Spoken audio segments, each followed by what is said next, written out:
Kegiatan pembangunan di Sulawesi Tengah telah mendorong peningkatan kualitas hidup masyarakat. Namun di sisi lain, perkembangan ini memicu penurunan kualitas lingkungan dan meningkatkan tekanan pada ekosistem darat maupun laut.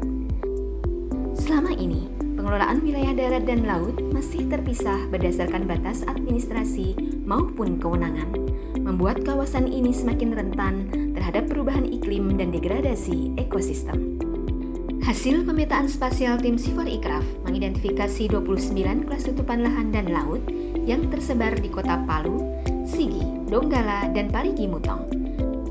Meski sekitar 80% wilayah masih didominasi tutupan hutan, namun alih fungsi lahan untuk pembangunan dan aktivitas budidaya dalam 5 tahun terakhir mulai terlihat, termasuk perubahan hutan primer menjadi hutan sekunder, cengkeh, kakao, dan penggunaan lahan lainnya.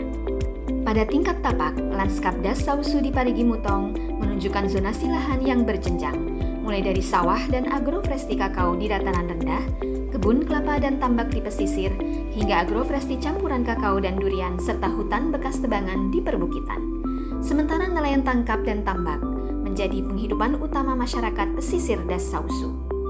Di kawasan pesisir yang lebih luas, terumbu karang dan padang lamun masih menyimpan potensi penting bagi keberlanjutan sumber daya pesisir, meski terdapat penurunan kualitas ekosistem di beberapa area. Dengan kekayaan sumber daya darat dan laut, Sulawesi Tengah merupakan wilayah strategis dalam rantai pasok nasional. Potensi ini memberikan peluang besar untuk dikembangkan secara berkelanjutan. Temuan-temuan tersebut menjadi dasar penyusunan Master Plan Pengelolaan Darat dan Laut Terintegrasi di Sulawesi Tengah. Melalui inisiatif Solution for Integrated Land and Seascape Management in Indonesia, pendekatan terpadu yang menghubungkan daratan, pesisir, dan laut sebagai satu sistem mulai diterapkan. Sulawesi Tengah menjadi salah satu dari 3 provinsi percontohan selain Jawa Tengah dan Bangka Belitung.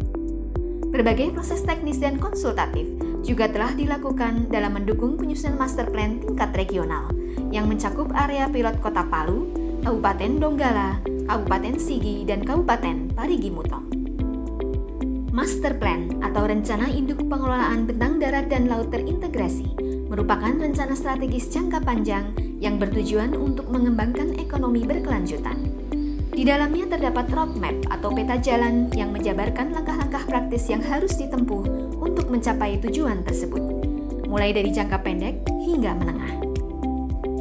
Pendekatan penyusunan master plan memastikan bahwa setiap rencana yang dihasilkan tidak hanya strategis dan dapat diimplementasikan, tapi juga bersifat inklusif, integratif, serta berbasis data, informasi, dan pemahaman terhadap kebutuhan nyata di lapangan.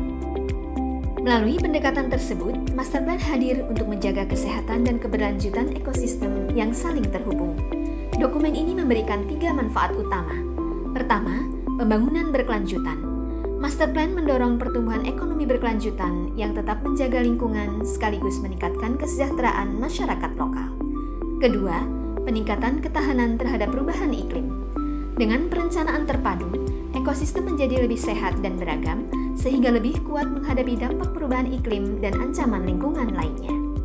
Ketiga, peningkatan hasil konservasi. Dengan melihat gambaran yang lebih besar, strategi konservasi menjadi lebih efektif dalam mengatasi akar permasalahan lingkungan. Master Plan Pengelolaan Darat Laut Terintegrasi Provinsi Sulawesi Tengah dirancang sebagai panduan pembangunan berkelanjutan menuju ekonomi hijau dan biru. Penyusunan Master Plan dilakukan secara kolaboratif bersama para pihak di Sulawesi Tengah melalui serangkaian konsultasi dan FGD untuk menentukan tujuan, indikator, penyusunan strategi, hingga penetapan target dan rencana implementasi bersama pemangku kepentingan.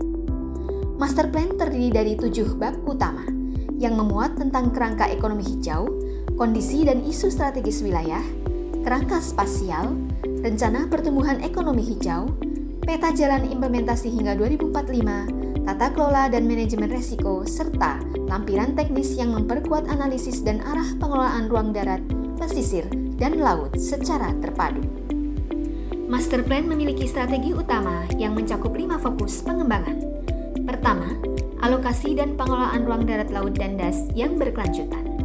Kedua, pengembangan dan penguatan konektivitas ekonomi hijau dan biru berbasis sumber daya lokal.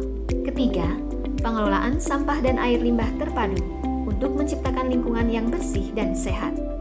Keempat, peningkatan ketahanan pesisir dan pengurangan resiko bencana.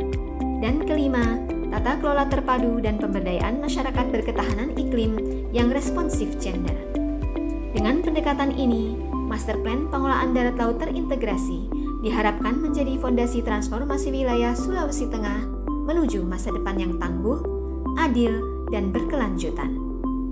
Mari berkontribusi, berkolaborasi, dan menjadi bagian dari perubahan, karena masa depan wilayah ini ada di tangan kita.